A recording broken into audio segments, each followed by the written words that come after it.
우리가 하나님 앞에 나를 구원할 만한 자격이 없었다라는 거예요. 하나님께서 오늘 우리에게 주시는 말씀은 데살로니가전서 1장 1절에서부터 10절까지 말씀입니다. 하나님의 말씀을 받들어 봉독할 때에 살아계신 하나님의 음성을 들으시기 바랍니다. 바울과 실로아노와 디모데는 하나님 아버지와 주 예수 그리스도 안에 있는 데살로니가인의 교회에 편지하노니 은혜와 평강이 너희에게 있을지어다. 우리가 너희 모두로 말미암아 항상 하나님께 감사하며 기도할 때에 너희를 기억함은 너희의 믿음의 역사와 사랑의 수고와 우리 주 예수 그리스도에 대한 소망의 인내를 우리 하나님 아버지 앞에서 끊임없이 기억함이니 하나님의 사랑하심을 받은 형제들아 너희를 택하심을 아노라. 이는 우리 복음이 너희에게 말로만 이룬 것이 아니라 또한 능력과 성령과 큰 확신으로 된 것임이라. 우리가 너희 가운데서 너희를 위하여 어떤 사람이 된 것은 너희가 아는 바와 같으니라. 또 너희는 많은 환난 가운데서 성령의 기쁨으로 말씀을 받아 우리와 주를 본받는 자가 되었으니 그러므로 너희가 마게도냐와 아가야에 있는 모든 믿는 자의 본이 되었느니라. 주의 말씀이 너희에게로부터 마게도냐와 아가야에만 들릴 뿐 아니라 하나님을 향하는 너희 믿음의 소문이 각처에 퍼졌으므로 우리는 아무것도 할 것이 없노라. 그들이 우리에 대하여 스스로 말하기를 우리가 어떻게 너희 가운데에 들어갔는지와 너희가 어떻게 우상을 버리고 하나님께로 돌아와서 살아계시고 참되신 하나님을 섬기는지와 또 죽은 자들 가운데서 다시 살리신 그의 아들이 하늘로부터 강림하실 것을 너희가 어떻게 기다리는지를 말하니 이는 장래의 노하심에서 우리를 건지시는 예수시니라. 아멘. 내가 계획하고 원했던 길이 아닌 하나님이 우리의 인생을 몰고 가실 때가 있습니다. 오랫동안 교제하였던 사람과 정말 어이없는 이유 때문에 헤어지고 생각지도 않았던 사람과 뜻하지 않게 결혼하는 일도 발생하게 됩니다. 그때 우리는 하나님이 행하시는 일이니까 이 일 가운데 어떤 놀라운 일들이 있지 않을까 생각하게 되어집니다. 사도 바울이 그랬습니다. 제2차 선교 여행 때 여전히 터키 지방에 머물러 있던 사도 바울은 오늘날 터키의 가장 북쪽을 향하여 선교 가려고 하는데 성령님이 그 길을 막는 것입니다. 그리고 그가 터키 가장 서쪽 끝편에 있는 드로아라고 하는 곳에서 기도하고 있는데 한 환상이 그에게 보이기 시작합니다. 오늘날로 말하면 그리스인, 성경에는 마게도니아인이라고 불리우는 한 사람이 사도 바울 앞에 나타나는 것입니다. 그는 무엇인가를 갈구하는 것처럼 힘든 눈빛으로 사도 바울을 바라보면서 바울에게 이렇게 얘기했습니다. 제발 이 나라로 와서 우리를 좀 도와주십시오. 바울이 그 환상을 보는 순간 눈을 뜬 다음에 마음속에 고통이 일어서 견딜 수가 없었습니다. 이 바다 건너편에 있는 사람들은 예수님을 모르고 저렇게 비참하게 죽어가고 있구나.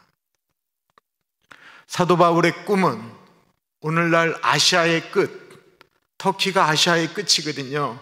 그 아시아의 복음을 전하는 것으로 계획하고 있었는데 하나님은 그 터키를 건너 유럽까지 복음을 전하는 것을 원하고 계셨던 것이었습니다. 하나님의 마음을 깨달은 사도 바울은 부푼 마음에 시간을 지체할 수가 없었습니다. 2차 선교 여행에 동행하였던 실라와 디모데를 데리고 배를 타고 오늘날 그리스 지방으로 넘어가게 됩니다. 이것이 유럽 선교의 첫 걸음이었습니다. 바다를 건너갈 때 이 사도 바울의 가슴이 얼마나 뛰었을까요?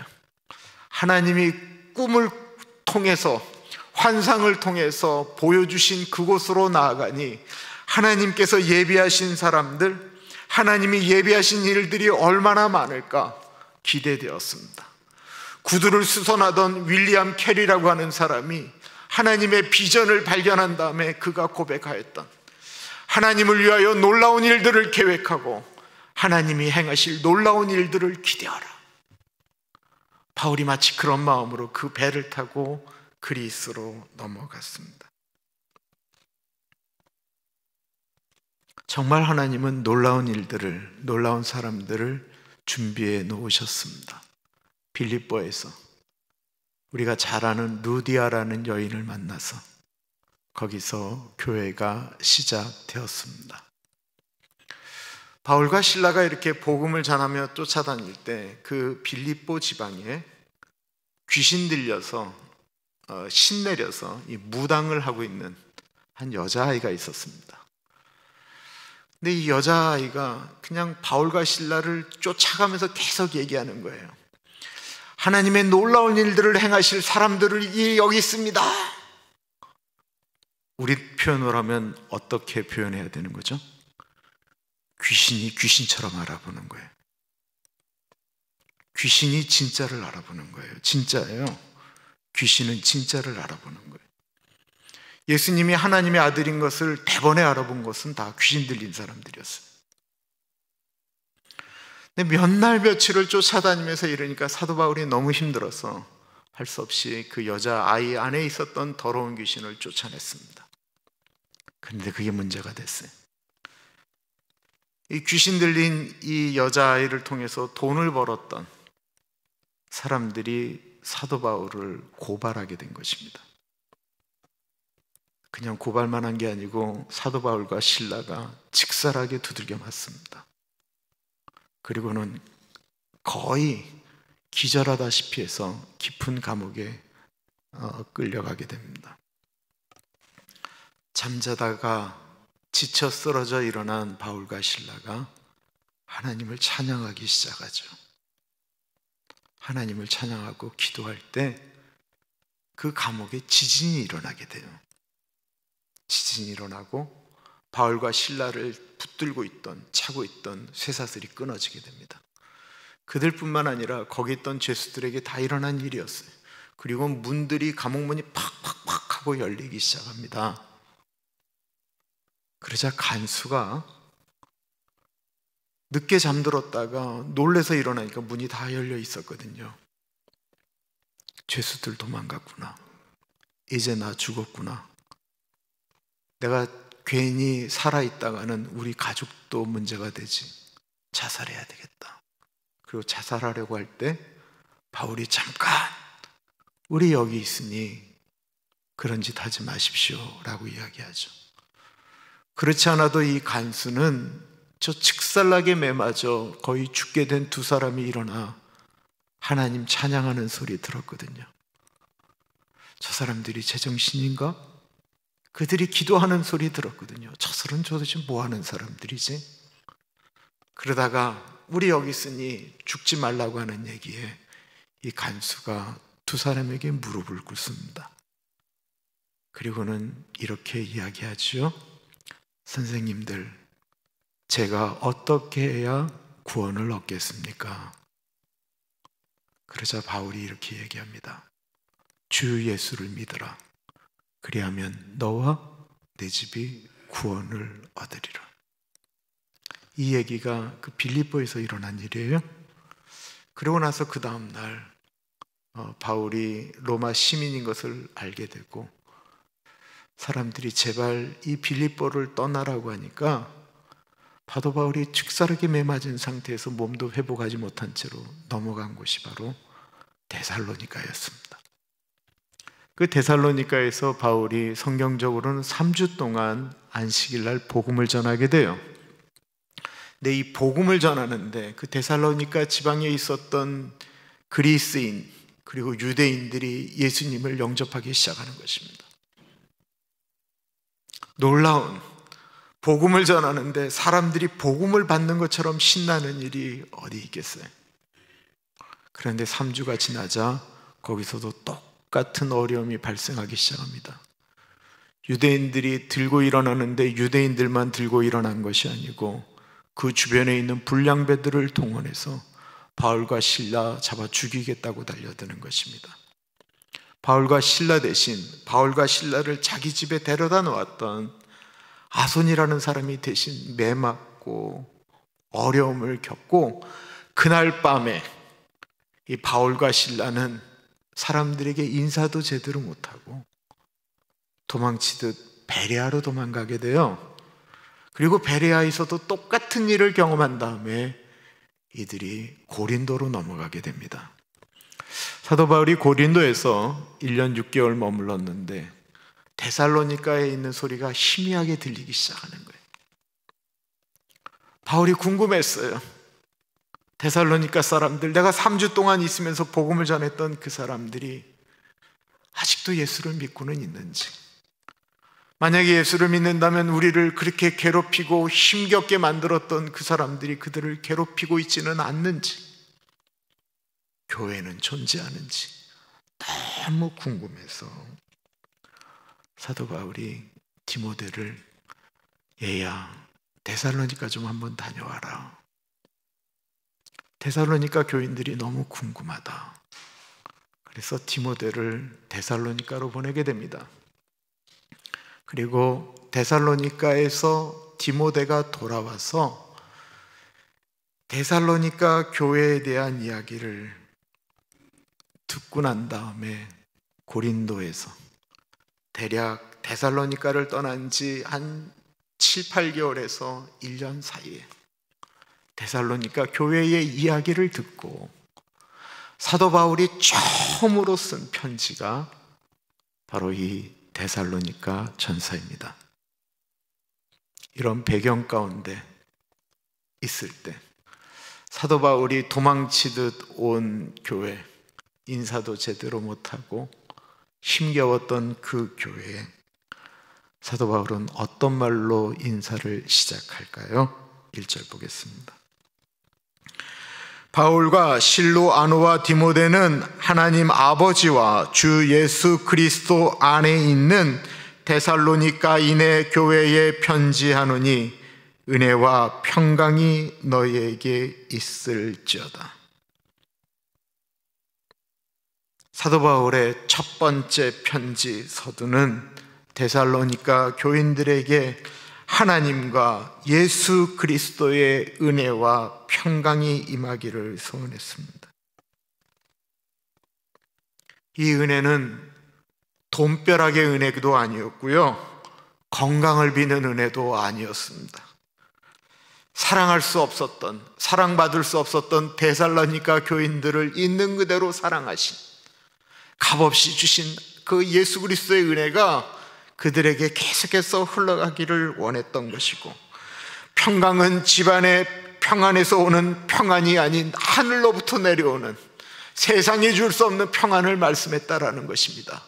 평화로다. 하나님 주신 선물, 하늘로부터 내려오는 그 평화, 그 평화가 데살로니가 교인들에게 있기를 원했습니다. 왜 그럴까요? 지금 이 편지를 받는 데살로니가 교인들이 신앙생활하는 그곳은 너무나도 어려운 곳이었기 때문에 그렇습니다. 은혜가 아니고서는, 하늘로부터 내려오는 평화가 아니고서는 교회를 유지하는 것 자체가 어려운 곳이었기 때문에 그렇습니다. 그런데 본격적으로 바울이 그들에게 편지를 쓸 때 나오는 이야기들을 보면 데살로니가 교회 참 멋지다라는 생각이 들었습니다. 두 번째로 이야기했던 것이 감사였습니다. 무엇을 감사했을까요? 너무 복된 소식들, 1년 만에 교회가 폭발적인 부흥을 하고 건축했다라는 이야기였을까요? 아니었습니다. 사실은 너무나도 안타까운 이야기들이었습니다. 여전히 핍박이 심했습니다. 그런데 그런 가운데 그들이 예수 그리스도의 사람들이 어떻게 신앙생활하는 것이 옳은지를 보여준 것 때문에 감사했습니다. 우리가 너희 모두로 말미암아 항상 하나님께 감사하며 기도할 때에 너희를 기억함은, 사도 바울이 디모데를 보낼 때의 마음이 어땠을까요?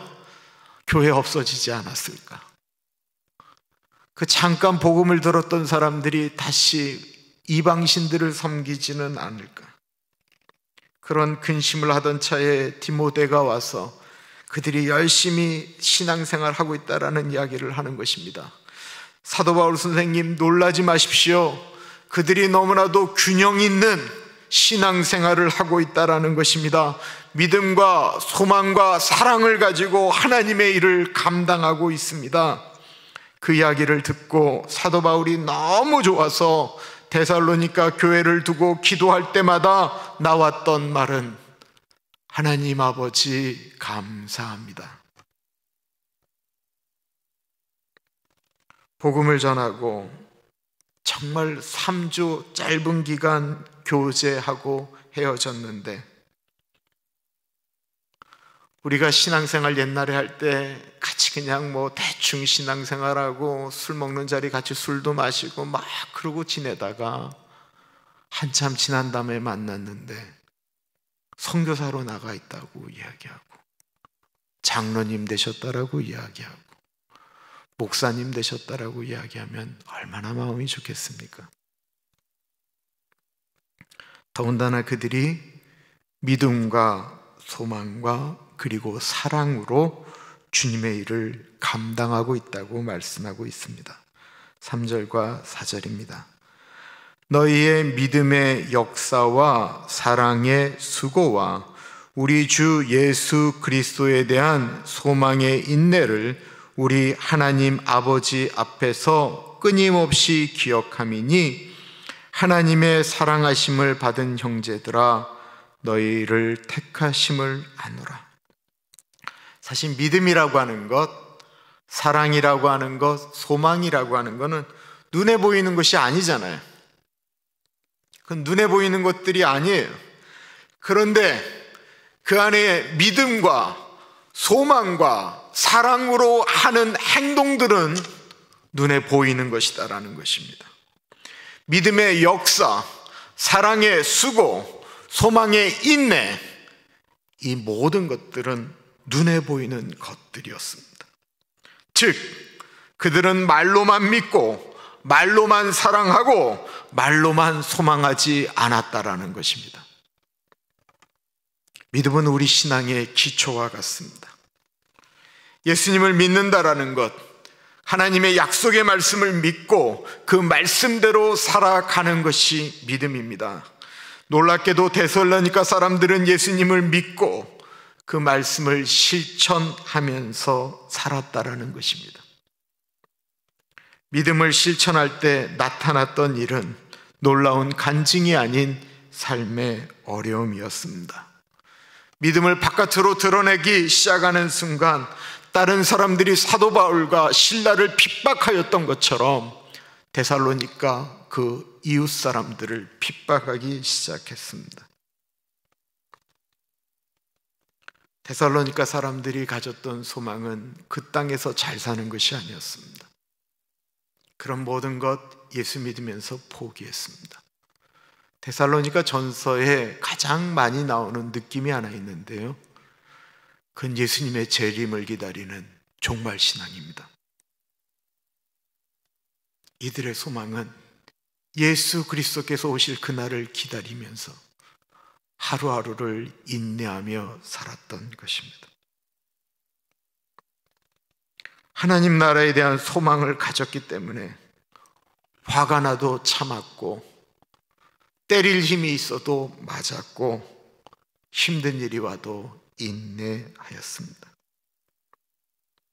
참기만 한 것은 아니었습니다. 도리어 소망이 있었기 때문에 사랑의 수고를 했습니다.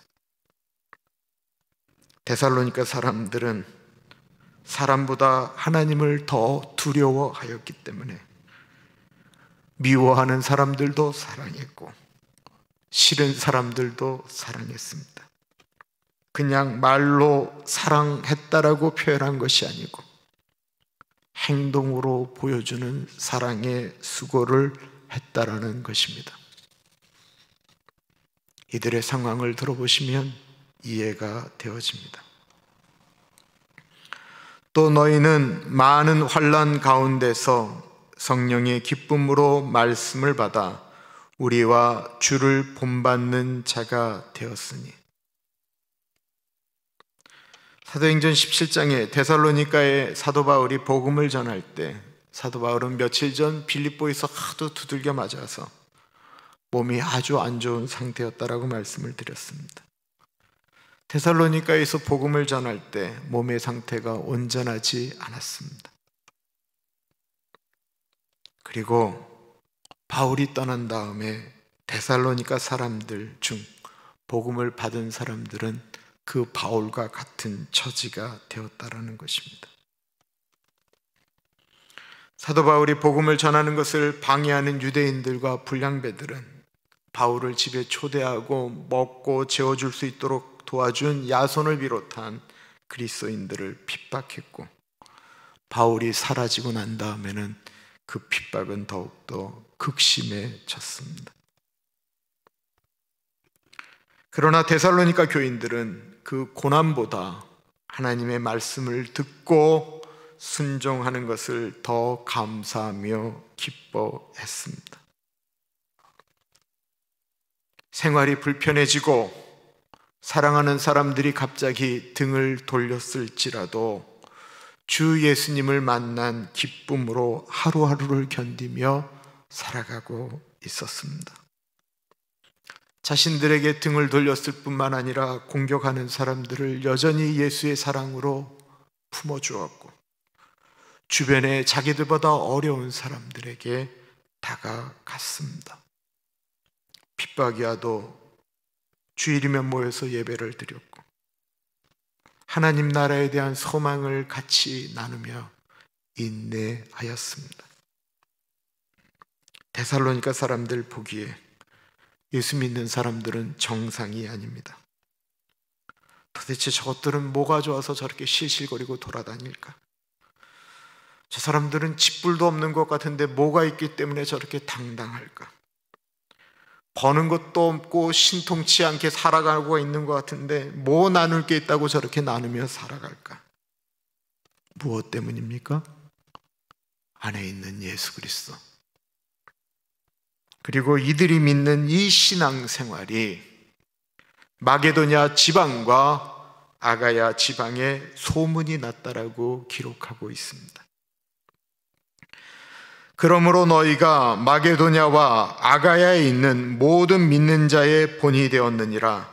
주의 말씀이 너희에게로부터 마게도냐와 아가야에만 들릴 뿐 아니라 하나님을 향하는 너희 믿음의 소문이 각처에 퍼졌으므로 우리는 아무 말도 할 것이 없노라.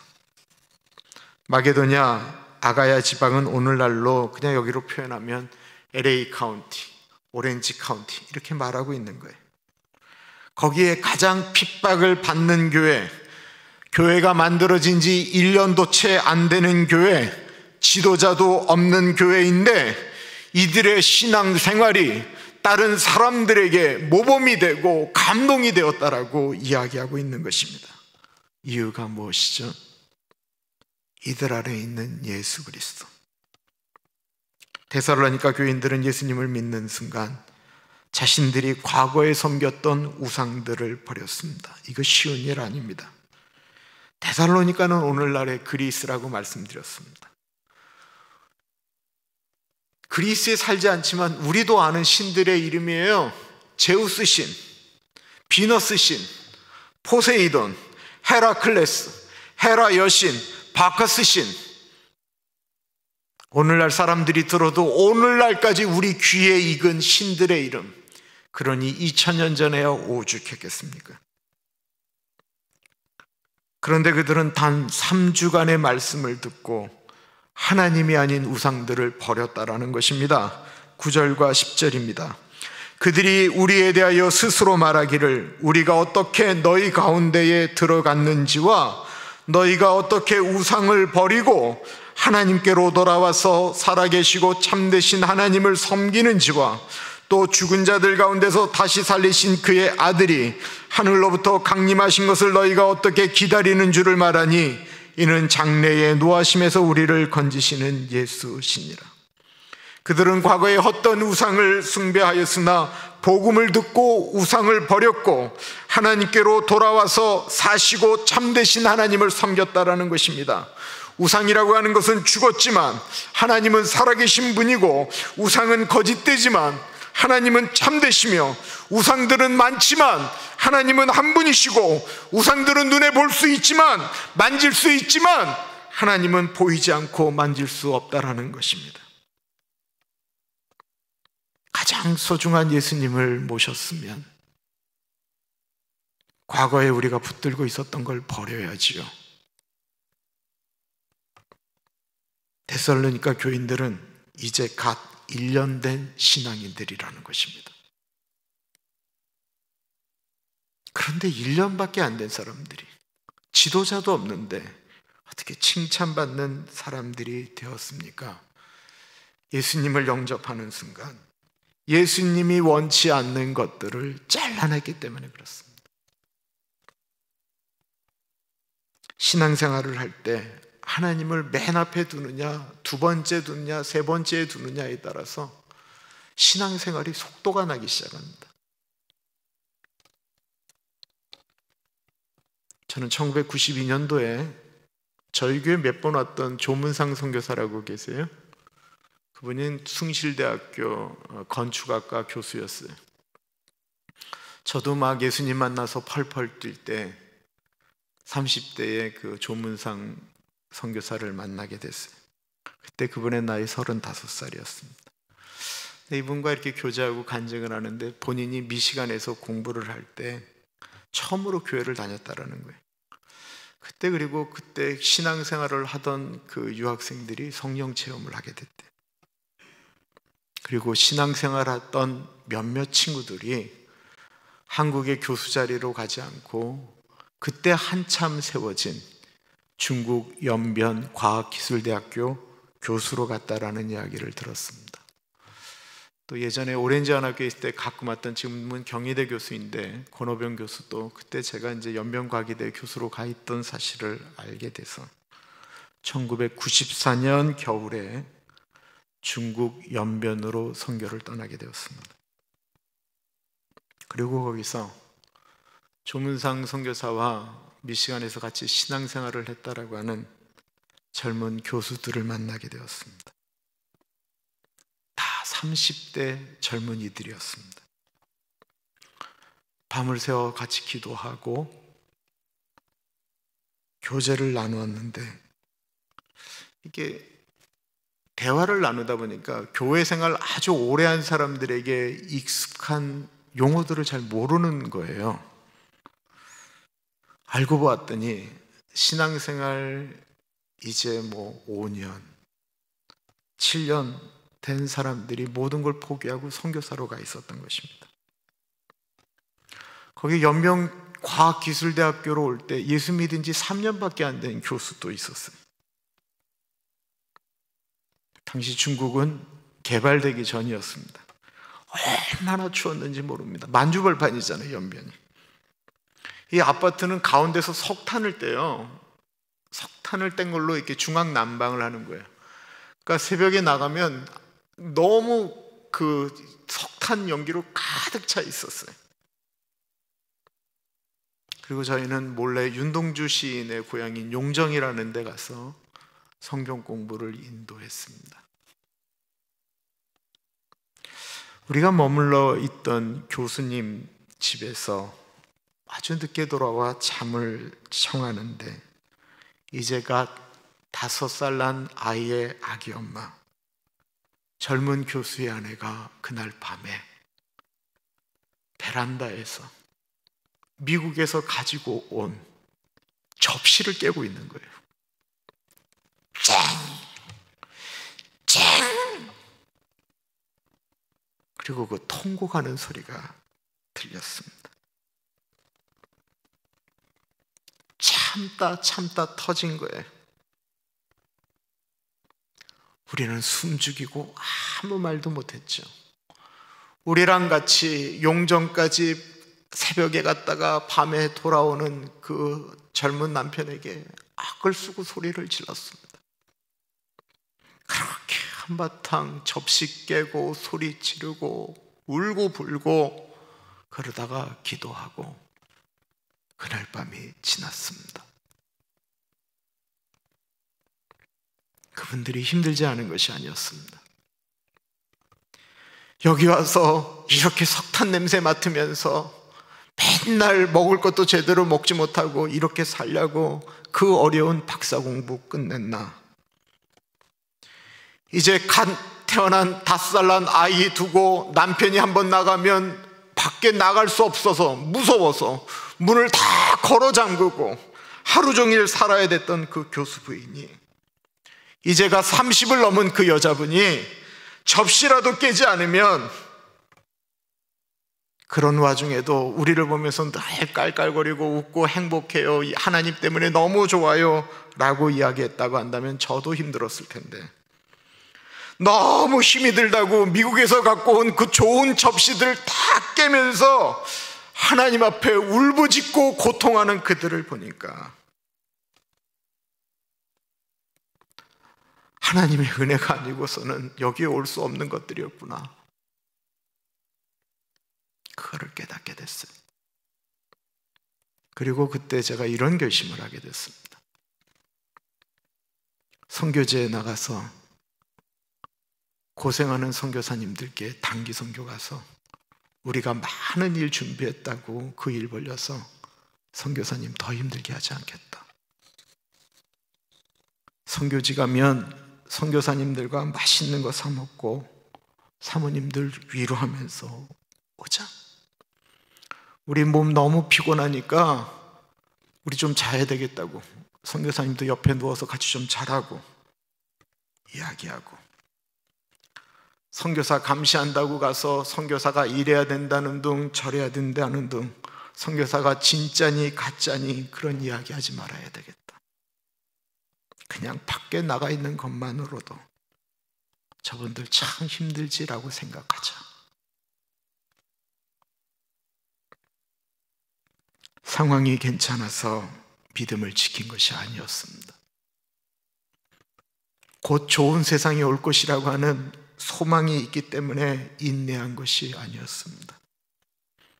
생활 환경이 넉넉해서 사랑의 수고를 한 것이 아니었습니다.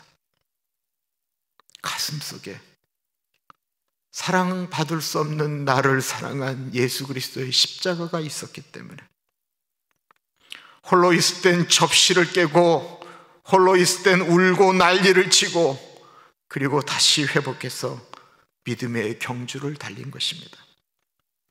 양다리 걸치지 않았습니다.